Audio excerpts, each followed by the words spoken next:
Halo adik-adik, salam kenal kakak Sylvia Adinda. Di video ini kakak akan sedikit membahas mengenai rangkaian listrik.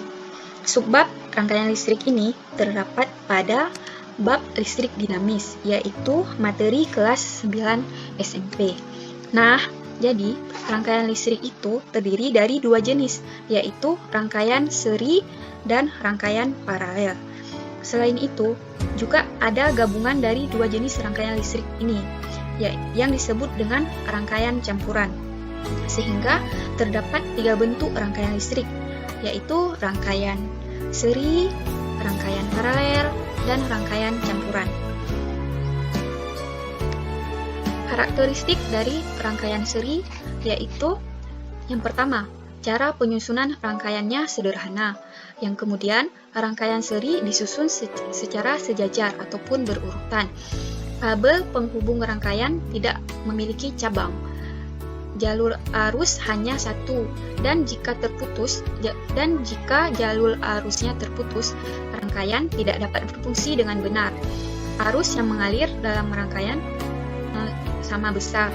Jadi, dalam seluruh rangkaian seri, arus yang mengalirnya itu sama. Kemudian, beda potensial ataupun kita sebut juga dengan tegangan pada setiap komponen berbeda. Hambatan total lebih besar dari hambatan penyusunnya.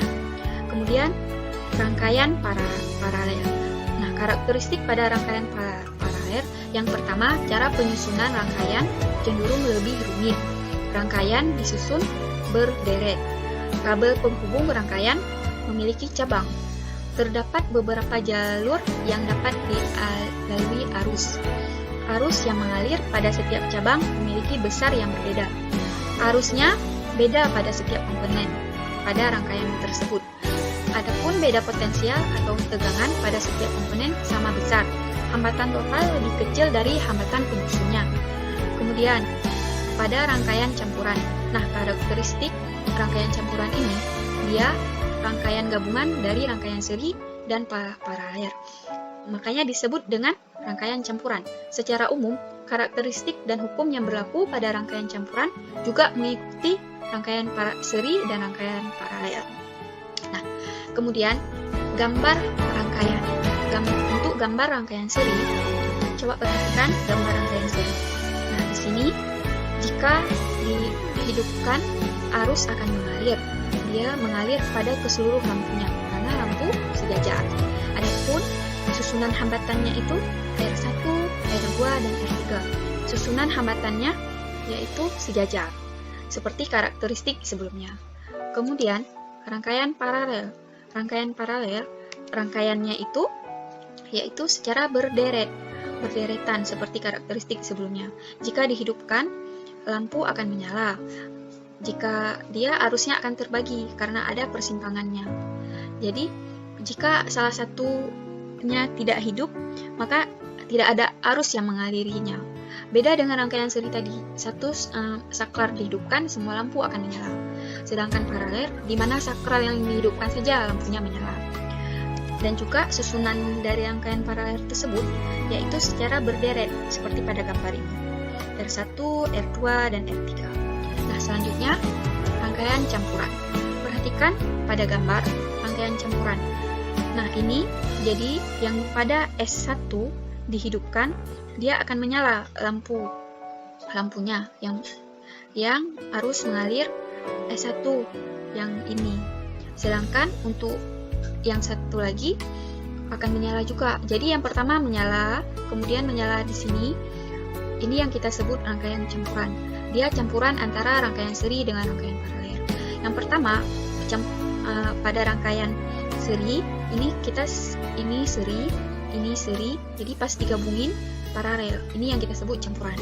Perhatikan gambar juga susunannya. Susunannya seperti pada gambar. Nah, kemudian rumus dari rangkaian seri. Nah, rumus rangkaian seri itu ada I sama dengan I1 sama dengan I2 sama dengan I3. Juga V sama dengan V1 tambah V2 tambah V3.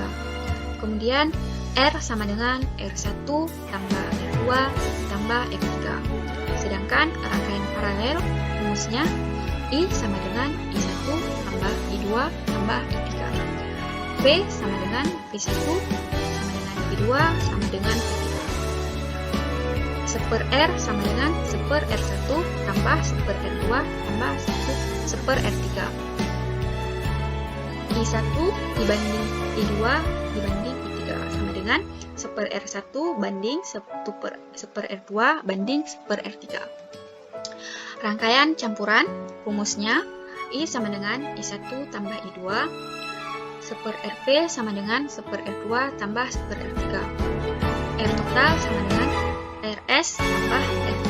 Rp ini R rangkaian paralel dan Rs ini R rangkaian seri. Nah, coba perhatikan dari rumus ini, kita tahu pada rangkaian seri yang samanya itu I ataupun arus, sedangkan pada rangkaian paralel yang samanya itu V. Sedangkan pada rangkaian campuran R total yaitu pertambahan antara R rangkaian seri dan R rangkaian paralel. Hukum Ohm juga berlaku pada rangkaian listrik ini, yaitu rumus hukum Ohm I sama dengan V per R, di mana I adalah kuat arus yang satuannya ampere, V beda potensial, satuannya volt, ataupun kita bisa ditulis dengan V adik-adik. Kemudian R yaitu hambatan yang satuannya ohm. Nah, perhatikan juga contoh soalnya. Dari rangkaian hambatan berikut, R1 sama dengan 10 ohm, R2 sama dengan 9 ohm, dan R3 sama dengan 18 ohm. Maka tentukan hambatan pengganti antara titik A dan B. Perhatikan gambarnya. Gambar tentukan hambatan dari titik A dan B, di mana R1-nya 10 ohm, R2-nya 9 ohm, dan R3-nya 18 ohm. Nah, penyelesaiannya dari gambar, kita tahu gambarnya ini merupakan gambar rangkaian campuran. Maka kita selesaikan, paralelkan dulu antara R2 dan R3. Yaitu dengan rumus 1/Rp sama dengan 1/R2 tambah 1/R3. Jadi 1/Rp sama dengan 1/9, karena R2-nya itu 9 tambah 1/18, R3-nya 18. 1/Rp sama dengan 2/18 tambah 1/18. Ini kita samakan penyebut. Jadi 1/Rp sama dengan 3/18. Kita tambahkan karena penyebutnya sudah sama, jadi bisa langsung kita tambahkan. Rp adalah sama dengan 18/3 dibagi 3, yaitu sama dengan 6 ohm. Maka hasil kemudian kita serikan dengan R1, yaitu hasil dari R1 10 ohm kita tambahkan dengan rangkaian paralel, yaitu 6 ohm, sehingga hambatan totalnya menjadi 16 ohm. Nah, sekian penjelasan materi kita, sedikit pembahasan materi kita hari ini. Terima kasih. Semoga dari pembahasan ini, dari pemaparan materi ini, adik-adik dapat mengerti semuanya. Semoga bermanfaat.